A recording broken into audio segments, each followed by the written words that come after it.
안녕하세요, 여러분. 길 가다가 ATM 기계 많이들 보셨죠?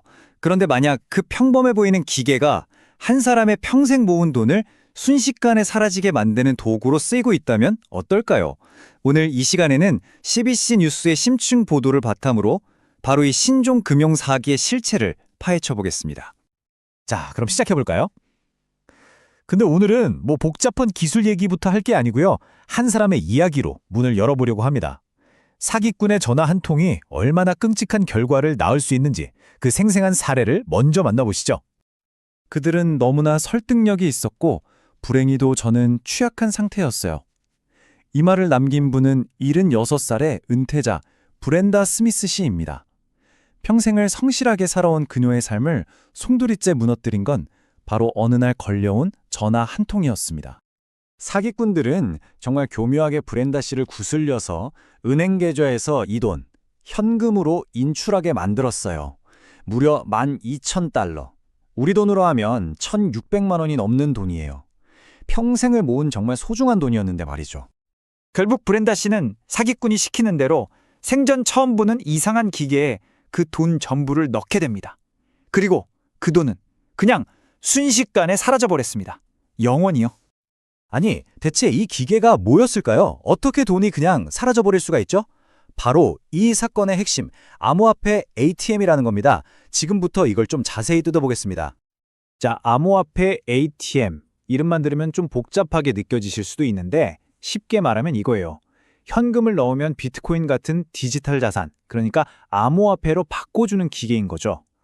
우리가 보통 생각하는 은행 ATM이랑은 이건 작동 방식부터 목적까지 완전히 다른 물건입니다. 여기서 진짜 중요한 차이점이 나와요. 바로 되돌릴 수 없다는 거. 이게 핵심입니다. 은행 거래는 혹시 문제가 생기면 취소할 수 있잖아요? 근데 암호화폐 ATM으로 한번 돈을 보내면 그게 끝이에요. 블록체인 기술 특성상 그냥 바로 최종 처리가 돼버리거든요. 게다가 익명으로도 거래할 수 있게 만들어졌으니 사기꾼들한테는 이보다 더 좋은 게 없겠죠? 바로 이 허점을 노리는 겁니다. 자, 그럼 이 과정을 사기꾼들이 어떻게 악용하는지 한번 보세요. 피해자를 그냥 자기들 돈 옮기는 도구로 써버리는 거예요. 아주 빠르고 추적도 거의 불가능하게 말이죠. 지금까지 한 개인의 안타까운 사연을 봤는데요. 이게 단순히 한 사람의 비극으로 끝나지 않습니다. 이게 어떻게 캐나다 전체의 골칫거리, 국가적인 문제로까지 커졌는지 한번 살펴보시죠. 정말 놀랍지 않나요? 불과 10여 년 전만 해도 밴쿠버의 어느 커피숍에 있던 그냥 신기한 기계였는데 이게 이제는 캐나다 금융정보분석원에서 사기의 주범으로 딱 지목할 만큼 심각한 사회 문제가 된 겁니다. 이 변화 속도가 정말 어마어마하죠. 자, 숫자 91. 이게 뭘 의미하는 숫자일까요? 바로 캐나다 인구 100만 명당 설치된 암호화폐 ATM의 개수입니다. 이 숫자 하나가 캐나다가 왜 이 사기 문제의 중심에 서게 됐는지를 아주 명확하게 보여주고 있어요. 이게 얼마나 많은 거냐면요. 다른 나라랑 비교해보면 바로 답이 나옵니다. 캐나다가 전 세계에서 인구 대비 암호화폐 ATM이 제일 많은 나라예요. 심지어 미국보다도 훨씬 더 많습니다. 이게 그냥 좀 걱정되네 수준의 이야기가 아닙니다. 캐나다의 금융 범죄를 감시하는 기관, 그러니까 핀트랙이라는 곳이 있는데 여기서 이미 2년 전에 보고서를 냈어요. 국경을 넘나드는 조직적인 사기꾼들의 타겟이 되는 캐나다 사람들이 앞으로 계속 늘어날 거다라고 아주 명확하게 경고를 했습니다. 공식적으로 집계된 피해액만 봐도 이미 어마어마한데 현장에서 직접 범죄를 수사하는 사람들은 뭐라고 하는지 아세요? 이건 그냥 빙산의 일각이라는 거예요. 실제 상황은 이보다 10배, 20배는 더 심각할 거라고 말합니다.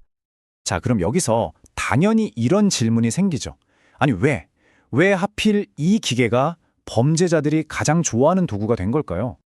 그 이유는요. 이 기계가 가진 몇 가지 독특한 특징들이 정말 기가 막히게 조합되어 있기 때문입니다. 한번 생각해 보세요. 범죄자 입장에서 이보다 완벽한 도구가 또 있을까요? 거래는 몇 분 만에 끝나죠. 돈은 전 세계 어디로든 바로 보낼 수 있죠. 제일 중요한 건 한 번 보내면 절대 못 돌려받는다는 거. 심지어 은행처럼 이 거래 좀 이상한데요? 하고 물어봐줄 직원도 없어요. 이 모든 게 합쳐져서 사기꾼들을 위한 완벽한 놀이터가 만들어진 겁니다. 토론토 경찰의 금융범죄 전문가인 데이비드 코피 형사의 말이 이 상황을 정확하게 짚어주고 있습니다. 기계 자체는 불법이 아니에요. 하지만 그 설계 자체가 범죄를 너무나 쉽게 만들어주는 그런 도구가 되어버렸다는 거죠. 자, 그럼 이쯤에서 가장 중요한 질문을 던져봐야겠죠. 이 모든 걸 듣고 나서 우리가 이번 이야기에서 꼭 기억해야 할 건 대체 뭘까요?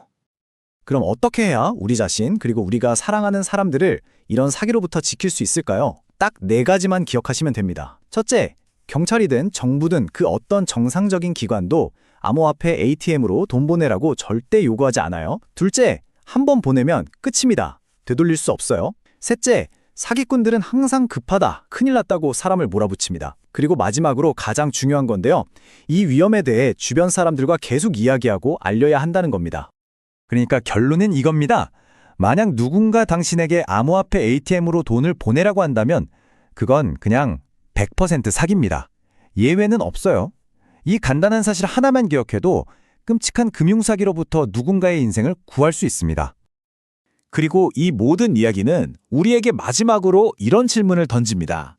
기술의 발전 속도를 법이나 제도가 따라가지 못하는 지금 같은 시대에 과연 이런 위험에 취약한 사람들을 보호해야 할 책임은 누구에게 있는 걸까요? 이건 단순히 개인의 문제를 넘어서 우리 사회 전체가 함께 고민해야 할 숙제일 겁니다. 오늘 이야기는 여기까지입니다. 함께 해주셔서 감사합니다.